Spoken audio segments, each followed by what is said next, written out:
ബംഗ്ലാദേശിലെ കലാപം എങ്ങനെയാണ് മാതൃഭൂമി ദിനപത്രത്തിന് വസന്തമാകുന്നത്? തങ്ങൾ ആർക്കൊപ്പമാണ് എന്ന് ഉറക്കെ വിളിച്ചു പറയാൻ മാതൃഭൂമിക്ക് ലജ്ജയില്ലേ?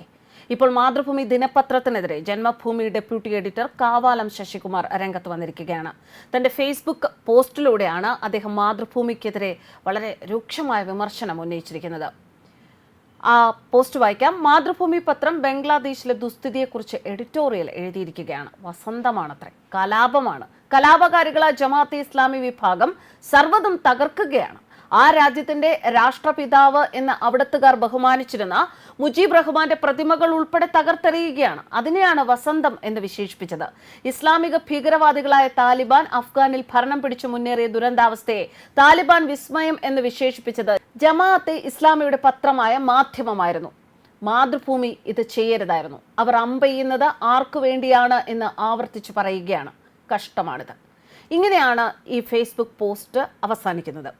ശരിക്കും കേരളത്തിലെ ഓരോ മാധ്യമങ്ങൾക്കും, അതിപ്പോൾ കർമ്മയാകട്ടെ, ദേശാഭിമാനിയാകട്ടെ, ജനമാകട്ടെ, ജന്മഭൂമിയാകട്ടെ, ഏത് മാധ്യമവുമായിക്കൊള്ളട്ടെ, എല്ലാവർക്കും അവരവരുടേതായ നിലപാടുകൾ ഉണ്ട്. എന്നാൽ മാധ്യമം, മീഡിയ വൺ ഇതുപോലെയുള്ള മാധ്യമങ്ങൾ അവർ അവരുടേതായ ഒരു പ്രത്യേക ചേരിയിൽ കൂടി തന്നെയാണ് പോകുന്നത്. ആ നിലപാടുകൾ പലപ്പോഴും പല അവസരങ്ങളിലും അവർ വ്യക്തമാക്കിയിട്ടുള്ളതാണ്. എന്നാൽ കർമ്മയുടെ നിലപാട് എന്ന് പറയുന്നത് ജനാധിപത്യ ചേരിയോടൊപ്പമാണ്. കർമ്മ, ജനം, ജന്മഭൂമി എന്നൊക്കെ പറയുന്ന മാധ്യമങ്ങൾ ജനാധിപത്യ ചേരിയോടൊപ്പമാണ്. അതുകൊണ്ട് തന്നെ ബംഗ്ലാദേശിൽ ജനാധിപത്യം തകർന്നപ്പോൾ, അവിടെ മുറവിളികൾ നടക്കുമ്പോൾ ജനാധിപത്യത്തിനൊപ്പം നിൽക്കാൻ മാത്രമേ കർമ്മയ്ക്ക് സാധിക്കുകയുള്ളൂ. ബംഗ്ലാദേശ് വിഷയത്തിൽ പൂർണ്ണമായും അവിടെ രാഷ്ട്രീയ നീക്കങ്ങൾ ഉണ്ട് എന്നുള്ള കാര്യത്തിൽ യാതൊരു സംശയവുമില്ല. എന്തായാലും മാധ്യമം, മീഡിയ വൺ പോലെയുള്ളവരോടൊപ്പം, അവരുടെ നിലപാടുകൾക്കൊപ്പം കേരളത്തിലെ മാതൃഭൂമി ദിനപത്രവും ചേരുന്നു എന്ന് തന്നെയാണ് ഇതിൽ നിന്നും മനസ്സിലാക്കേണ്ടത്.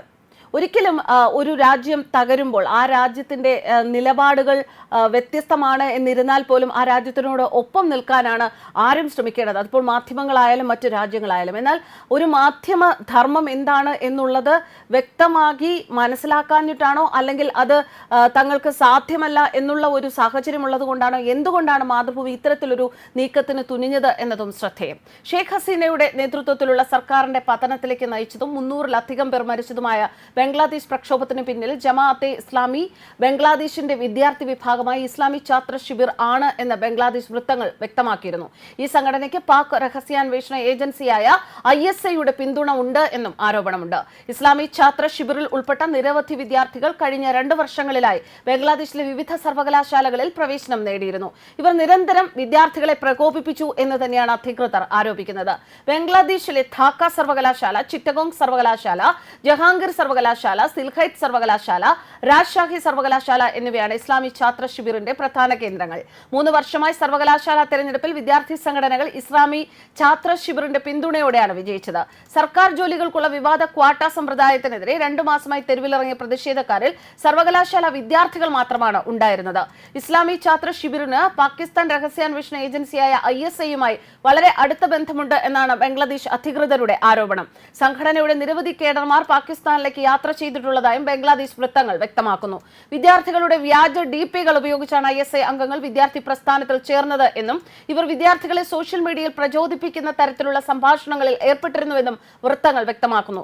ഇസ്ലാമി ഛാത്ര ശിബിറിലെ വിദ്യാർത്ഥികൾ ISIയുടെ പിടിയിൽ പൂർണ്ണമായും കുടുങ്ങിയെന്നും സംഘടനയുടെ നിലനിൽപ്പ് തന്നെ അപ്രസക്തമാണ് എന്നും ബംഗ്ലാദേശ് വൃത്തങ്ങൾ ആരോപിക്കുന്നു. ജമാഅത്തെ ഇസ്ലാമിയും അതിന്റെ വിദ്യാർത്ഥി വിഭാഗവും പ്രതിഷേധങ്ങളെ മുതലെടുത്തു അക്രമത്തിന് പ്രേരിപ്പിക്കുകയും ചെയ്യുകയാണ് എന്ന് പ്രക്ഷോഭങ്ങൾ ശക്തമാകുന്നതിനിടയിൽ ഷെയ്ഖ് ഹസീന ആരോപിച്ചിരുന്നു. ഇതേ തുടർന്ന് കഴിഞ്ഞ ആഴ്ച ഈ സംഘടനയെ സർക്കാർ നിരോധിക്കുകയും ചെയ്തു. ബംഗ്ലാദേശ് ഭീകരവാദ സംഘടനയായ ജമാഅത്തുൽ മുജാഹിദിലെ അംഗങ്ങൾ എന്ന നിലയിൽ ഇന്ത്യയിൽ നിന്ന് അറസ്റ്റ് ചെയ്യപ്പെട്ടവരിൽ മിക്കവർക്കും മുൻകാലങ്ങളിൽ ഇസ്ലാമി ഛാത്ര ശിബിറുമായി ബന്ധമുണ്ടായിരുന്നതായി തെളിഞ്ഞിട്ടുണ്ട്. നൂറുൽ ഇസ്ലാം, ബുൾബുൾ മുഹമ്മദ്, നജറുൽ ഇസ്ലാം, കമാൽ അഹമ്മദ് സിക്ടർ എന്നിവരാണ് സംഘടനയുടെ പ്രധാന നേതാക്കൾ. ഷെയ്ഖ് ഹസീന തുടർച്ചയായി 4ാം തവണയും അധികാരത്തിൽ തിരിച്ചെത്തിയതിനെ തുടർന്ന് ഈ വർഷം ശക്തി പ്രാപിച്ച ഇന്ത്യ ഔട്ട് പ്രചാരണത്തിന് പിന്നിലും ഇസ്ലാമി ഛാത്ര ശിബിറാണെന്ന് കരുതപ്പെടുന്നു. മാലിദ്വീപിലുണ്ടായ പ്രതിഷേധത്തിന്റെ മാതൃകയിലുണ്ടായ ഈ പ്രചാരണത്തിന് പിന്നിൽ പാകിസ്ഥാന്റെയും ISIയുടെയും ഗൂഢാലോചന തന്നെയാണ് എന്നാണ് ബംഗ്ലാദേശും ഇന്ത്യയും കരുതുന്നത്. ഈ വിവരങ്ങളുടെ അടിസ്ഥാനത്തിൽ ഇനി ഒന്നുകൂടി പറയട്ടെ, മാതൃഭൂമിയും മാധ്യമത്തിന്റെയും മീഡിയ വണ്ണിന്റെയും പാതയിലൂടെ അവരുടെ നിലപാടുകളുടെ ചുവട് പിടിച്ച് മുന്നോട്ട് നീങ്ങുന്നതിലൂടെ ആരെയാണ് സപ്പോർട്ട് ചെയ്യുന്നത് എന്നത് വളരെ വ്യക്തമാണ്. ന്യൂസ് ഡെസ്ക്, കർമ്മ ന്യൂസ്.